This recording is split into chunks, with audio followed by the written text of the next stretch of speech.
যদি সন্তান কোনো দুষ্কর্ম করে তাহলে সেই অপরাধ শুধু কি সেই সন্তানের? না, যদি সন্তান দুষ্কর্ম করে তাহলে অপরাধী তার মাতা পিতাও, যারা পুত্রমোহর কারণে সেই অনুচিত কাজে তাকে বাধা দেননি। অপরাধী হলেন তার পিতামহ, যিনি নিজের কর্তব্যবোধের কারণে নিজের পরিবারের যত্ন নেননি, যিনি সন্তানকে কখনো শাস্তি দেননি।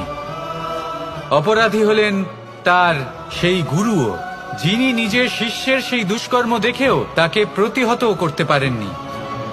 একজন হবু রাজার কর্তব্য হলো নিজের প্রজার কাছে সে যেন এক উদাহরণ প্রস্তুত করতে পারে, কিন্তু যদি এত অনুচিত উদাহরণ প্রস্তুত হয়ে থাকে তাহলে মা বাবার, বাড়ির বয়োজ্যেষ্ঠদের কর্তব্য হলো ওনারা যেন সেটা সেখানেই থামায়,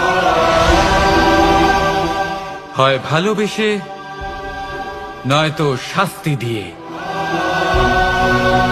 যদি না থামানো হয় তাহলে মহাভারত অবশ্যম্ভাবী। রাধা।